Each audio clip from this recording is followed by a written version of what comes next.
Bonjour et j'espère que vous allez bien. Dans cette vidéo, on va voir quelques nœuds qui ont été ajoutés sur la version 3.4. Donc, le but principal de cette vidéo est que vous puissiez comprendre les nœuds qui ont été ajoutés sur la version 3.4. Donc, actuellement, je suis sur la version 3.4 alpha. Donc, la version 3.4 n'est pas encore sortie, mais on va anticiper pour voir au moins quelles sont les nouveautés qui existent actuellement avant la sortie officielle.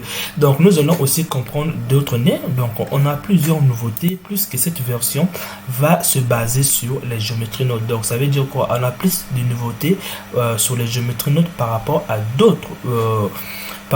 d'autres options, ou encore je sais pas comment vous dire ça. Alors pour cela, on a des curves topologie, donc ça a été ajouté. On a plusieurs nœuds de topologie qui ont été ajoutés.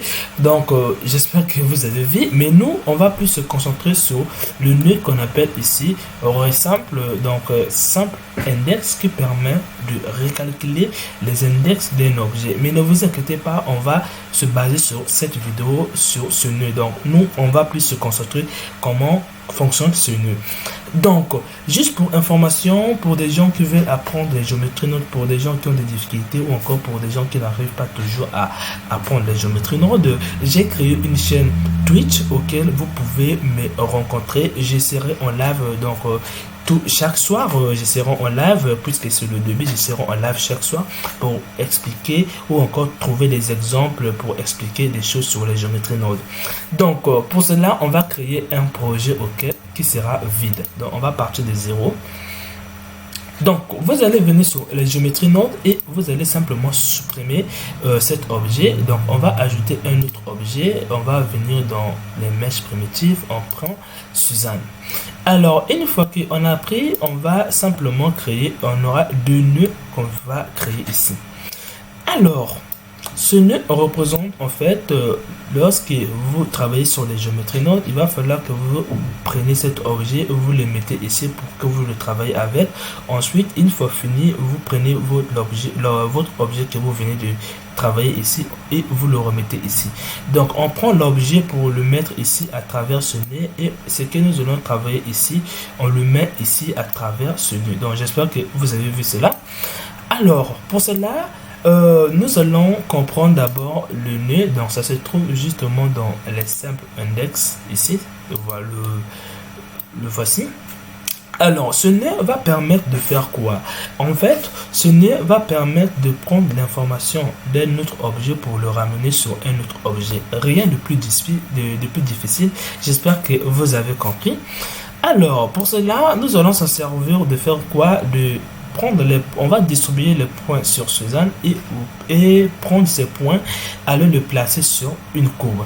Donc pour cela, nous allons venir dans Mesh to point, donc pour créer des points sur Suzanne. Donc Mesh to point, on va le mettre ici. Donc d'ailleurs, je viens de confondre ça, c'est Mesh to curve. Donc on va venir prendre Mesh to point, on met ici et on a des points. Nous on veut remplacer ces points par d'autres formes telles que une sphère. Donc pour cela, vous allez venir dans Mèche primitive, d'ailleurs dans les instances, et vous prenez ce nœud. En fait ce nœud va permettre d'indiquer la forme auquel nous voulons remplacer, et vous allez venir dans mèche primitive, vous prenez par exemple une sphère et on va prendre la sphère, on met ici et on a des sphères. Donc vous allez justement diminuer le rayon, mettre par exemple une valeur faible, et là vous allez avoir vos sphères tout autour de Suzanne. Alors si vous voulez voir Suzanne et les points en même temps, vous allez venir dans géométrie et vous allez venir prendre le nœud qu'on appelle joint géométrie. Vous allez le mettre ici, et là vous allez pouvoir prendre Suzanne ici, vous l'indiquez ici, et là vous allez avoir Suzanne. Alors une fois qu'on a fait, on va maintenant créer notre cercle, parce que nous allons prendre les points qui se trouvent sur Suzanne, aller le placer sur le cercle. Donc pour cela, vous allez venir dans curve primitive, on va prendre un cercle, on va le mettre ici. Donc le reste là, c'est plus important.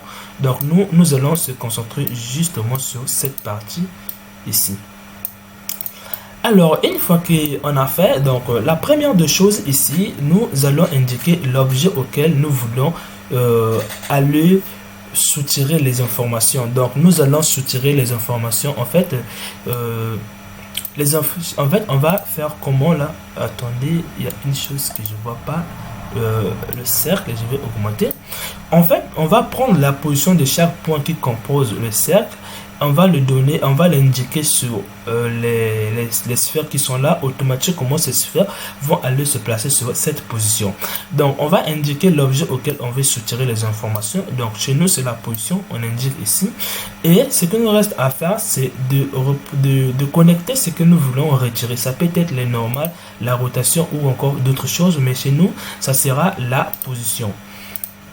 Une fois qu'on a mis la position, maintenant imaginez que vous donnez à vos points les positions, mais si vous avez plusieurs objets, ces objets sont aussi constitués de leurs points aussi. Mais comment les points de Suzanne vont comprendre que la position qu'on nous a donnée c'est pour les points de la courbe et non pour un autre objet.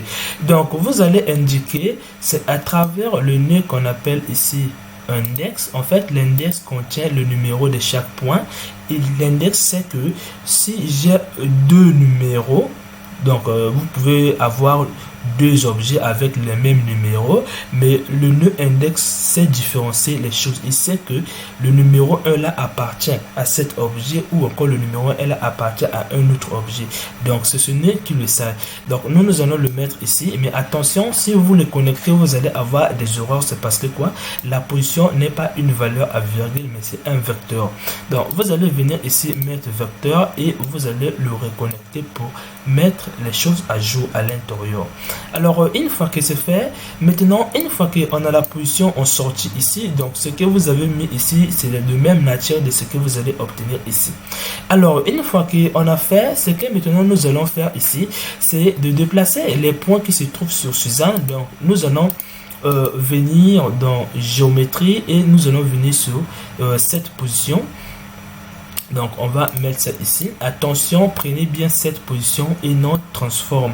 Parce que quoi, avec le nœud transformation, vous ne pouvez pas déplacer les points individuellement. Par exemple, ce point va à tel endroit, ce point va à tel endroit. Avec le nœud transform, vous ne pouvez pas le faire. Mais avec cette position, vous pouvez faire en sorte laisser d'autres points, déplacer d'autres points. Donc j'espère que vous avez compris cela. Donc on va pas mettre ici, sinon les points qui composent Suzanne vont essayer de garder leur position de départ. Donc nous on va mettre ça sur la position ici afin qu'ils abandonnent leur position de départ. Donc là vous voyez bien les positions sont venues se placer ici. Maintenant imaginons que vous voulez faire en sorte que les points puissent encore retourner sur Suzanne. Donc rien de plus difficile. Vous allez venir dans Add, vous allez prendre par exemple Mix Color. Donc dans Color, vous prenez Mix Color qui permet de basculer d'une valeur à une autre. Et là, vous pouvez faire comme ça. Donc, vous voyez bien que là, ça ne revient pas sur Suzanne parce que quoi? Ces points ne savent pas là où ils vont aller se placer. Ils ne savent pas là où se trouve Suzanne. Donc, on va faire...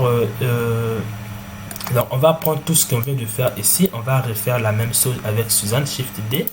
Et là, nous allons simplement indiquer Suzanne à l'intérieur. Donc, on prend ici Suzanne. Donc, dans ce nœud se trouve Suzanne à l'intérieur. Et nous allons le mettre ici. On va mettre ici. Ensuite, vous prenez, vous mettez ça sur Color ici. Donc là, par exemple, si vous passez ici, vous voyez bien que ça vient de prendre, ça vient sur Suzanne. Donc, j'espère que vous avez compris. Alors, pour finir cette vidéo, on va aller le tester sur la version 3.3. S'il y a des erreurs, on va modifier pour mettre les anciens nœuds qui existaient. Donc, pour cela, nous allons venir dans sauvegarder, donc CTRL S. Donc, je vais le mettre ici. Je vais mettre, je sais pas quel index, l'index numéro 2. Et je vais sauvegarder cela. Donc, nous allons venir sur la version 3.3 de Blender qui se trouve justement ici. Donc, je vais voir, peut-être je me trompe. Alors, nous allons créer un nouveau projet. Donc, d'ailleurs, on devait dû importer un projet. Donc, nous allons venir dans Open. Et là, on va venir prendre notre projet qui est là. On fait Open. Et là, on a des erreurs. Donc, on a des nœuds qui n'existent pas sur la version 3.3 qui a été coloré. En fait, ça n'a pas le même fonctionnement. Donc, vous voyez bien, Mixcolor n'a pas le même fonctionnement que de la version 3.3 à la version 3.4. Donc, pour cela, ce que nous allons faire ici, nous allons d'abord enlever les nœuds ici. Donc, souvenez-vous, sur la version 3.4, ça s'appelle bien Simple Index, mais sur la version 3.4, ça s'appelle pas Simple Index. Donc, on va le supprimer. Nous allons venir dans dans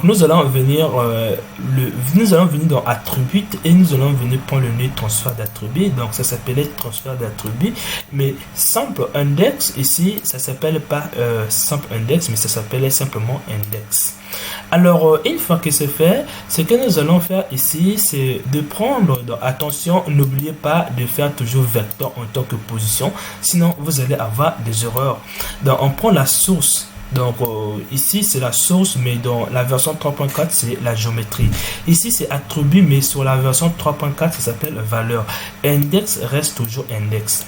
Donc, on va enlever aussi ce nœud qui est là. On va le remplacer par ce nœud qui existait sur la version 3.4. Donc ici, ce que nous allons faire, c'est que nous allons indiquer Suzanne. Ensuite, on va prendre index, donc comme étant d'ailleurs ici index, et on met sur index mais value qui a été remplacé par attribut. Donc j'espère que vous avez compris. Et maintenant là, Mixcolor n'a pas la même fonction que sur la version 3.4. Donc si je reviens sur la version 3.4, vous voyez bien Mixcolor a bien plus de paramètres supplémentaires, mais sur la version 3.4, donc sur la version d'ailleurs, je pense que j'ai perdu. Ok, c'est là sur la version 3.3, on a que ça, facteur, et c'est fini. Donc nous allons le supprimer et nous allons venir dans color ici. Je ferai sûrement une vidéo pour vous expliquer les paramètres qui ont été ajoutés. Donc je mets color ici, je mets encore color ici, ensuite je prends le résultat de 2, je mets sur position, et là on peut faire comme ça et revenir sur Suzanne. Donc j'espère que vous avez compris comment fonctionne transfert d'attribut au niveau d'index. Donc on se retrouve simplement dans la prochaine vidéo auquel on va voir le nouveau-né. Donc on va venir justement le voir ici, ça c'est dans géométrie, ça s'appelle bien simple index, ça veut dire rééchantillé avec les points les plus proches. Donc on se retrouve dans la prochaine vidéo.